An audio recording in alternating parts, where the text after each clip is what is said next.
It's an awesome time of year. There's so many great deals, the holidays are right around the corner, and companies are pulling at you from every angle to get in your wallet. FOMO does set in, but this year, I'm trying to exercise caution. And that doesn't mean we can't treat ourselves. We worked all year round, just to make smart choices. So today, in a very different manner, rather than telling you about more products to have FOMO about, I'm showing you 7 controllers that I've bought trying to find the new value king. And unfortunately, they haven't panned out. We're gonna shoot right through it just to show you a couple of options to avoid. Now, all the products I'll be talking about today, I've purchased on AliExpress, where they also happen to have a Black Friday sale, starting with this controller. And what's funny with this one is it literally came with an instruction booklet from a DualSense controller, and it looks very much like one, but I assure you it is not a DualSense. If for some reason you wanted to feel the DualSense, but you don't need it for PS5, it could be an interesting purchase, but that's pretty much where it ends. It doesn't have the adaptive triggers. It doesn't have as nice feel in terms of buttons. The D-pad feels kind of stiff. The sticks are not as good, and when you rotate them, they kind of grind on the edges. It does look and feel like a PS5 controller. In fact, I just powered it. It just powered my PS5, but it's not gonna work when it's time to play games. It's gonna detect that it's a counterfeit controller. It is really if you like the ergonomics, but you don't care about the actual DualSense features, that you could use this on PC. With that said, I would still not recommend it. There's very little reason why you'd want to go for this when there are so many other great products in that price point. I always wanted a Galactic Purple. I never ended up buying one, so I guess I kind of brought one home without actually buying one, because it does look exactly like one. In fact, it even has the little patterns in the back. It's very much like one, but it is not. So yeah, now this from Dobe. Dobe is a company that I actually did feature in the channel before, and I will be featuring them again. Now I went with this one for 2 reasons. One, it kind of reminded me of, and I don't know if that's the goal here, but it had me think of the Deadpool and Wolverine controller because of the color scheme, and just this looks like protective pads, this looks like a butt. Just keeping it real. And it has these symmetrical tops, so I thought, you know what, maybe that's going to be interesting. You have tactile triggers and shoulders, no extra buttons here, and the buttons just, yeah, they don't feel good at all. The plastic feels cheap, and I don't know, it kind of looks funny for a second, but the more I look at it, the less I think it looks anything pretty at all. I mean, it was kind of interesting to feel a controller like that again, because I haven't laid hands on one in quite some time. I believe the last one was the Wii U controller, which I have some more in boxes. But yeah, I mean, don't be tempted by the fact that it is symmetrical. It's not really good at anything. The sticks are abysmal. The buttons don't feel good at all. And I like Dobe. I think Dobe have a very interesting position in terms of the cost-efficient options, while also bringing some interesting things to market. If we were to see a controller like this one with a lot more quality injected into them, I think it could be interesting, but that one is not it. Now with this one, and this controller is an absolute lie, but cool thing about this one is definitely the RGB. It actually doesn't look half bad, and you have a lot of different options, but that's not a reason to buy a controller, at least not in my opinion. If you like the way it looks, by all means, but it is not great. And see, I thought that was gonna be the savior of this whole list, because when I took it, that one actually feels nice. Your hand, you're like, oh, it feels familiar, Xbox-like. And it even claims to work for Series S and Series X controllers, but it does not. The moment you plug it in, you'll get this message that it detects it's a counterfeit controller, and it will not let you control your games with it. Don't buy this based off of the fact that it says it works for Xbox. It does not. But as far as everything goes, the buttons, it actually feels great.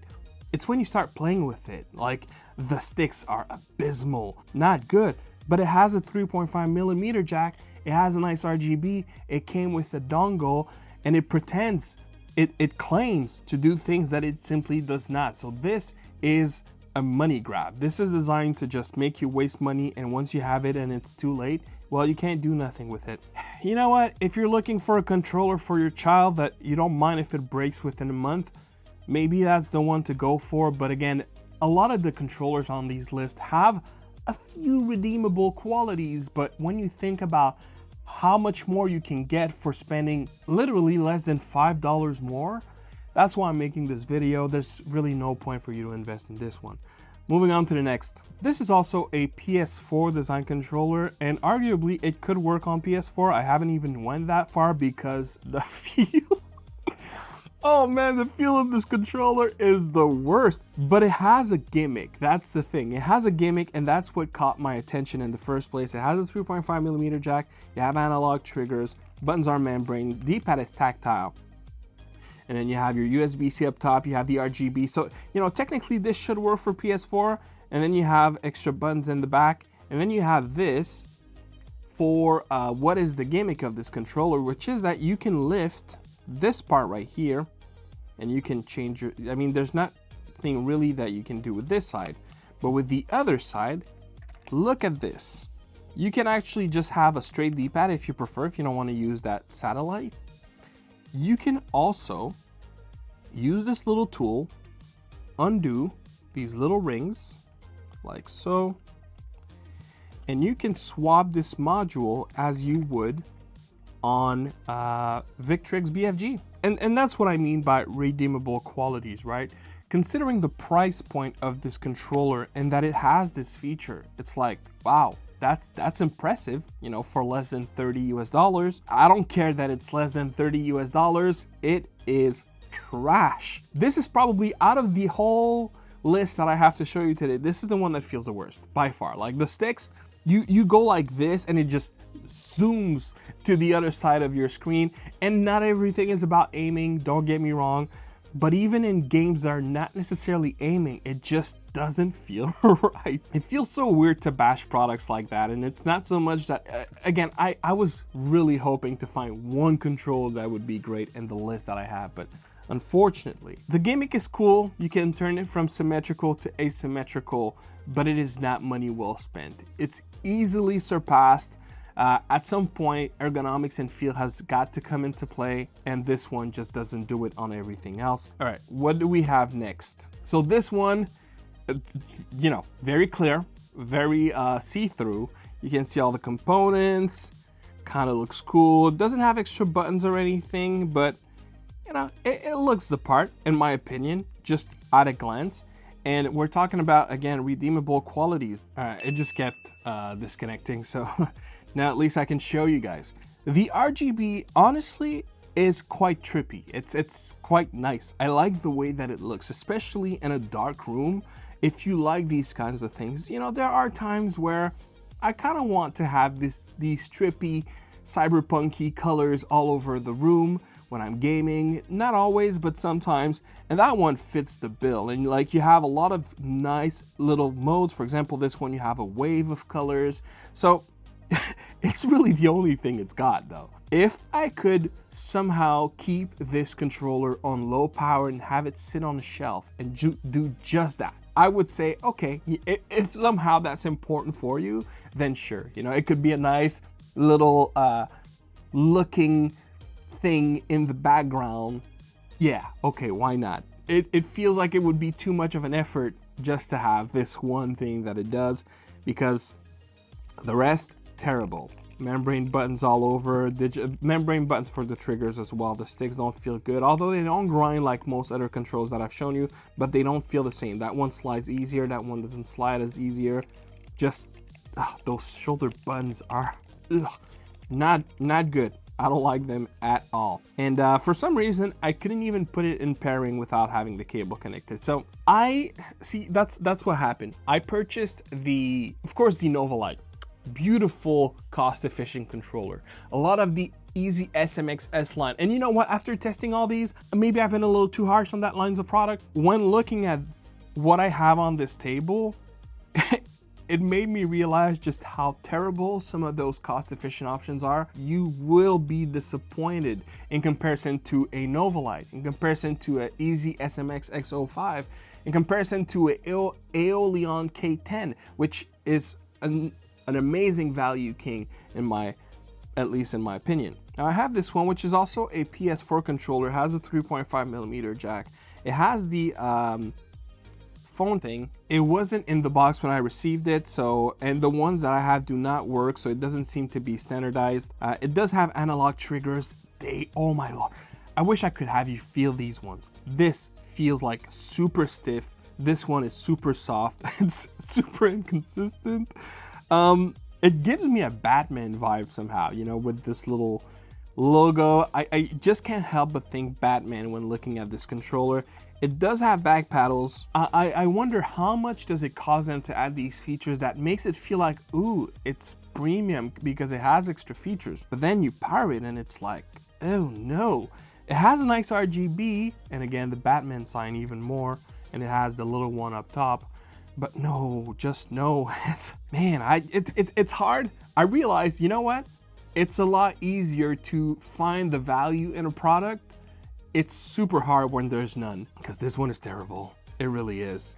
It really is, and I don't even know what else I can say about this. But last, and definitely not least, and the only one that in that list might have a little bit of a redeemable value to it, and I hoped that it was going to be better than it was, and it was hard to believe that it could be a good one, and after testing it, it really isn't. However, it still manages to somewhat be definitely better than everything else I've showed you thus far. It could have gotten close.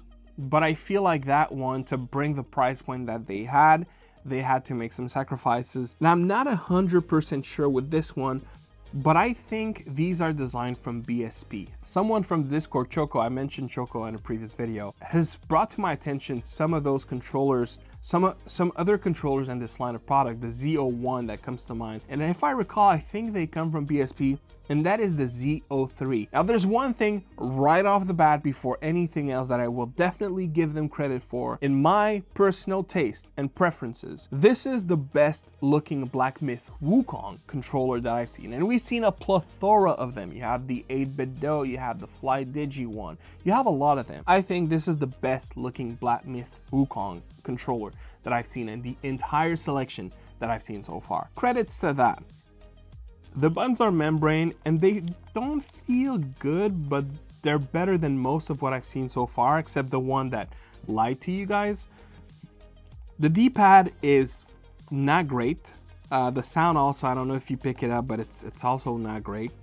The sticks are not good, but they're the least bad of this list. I like the feel. It's not so much the feel, it's the way that they perform in games.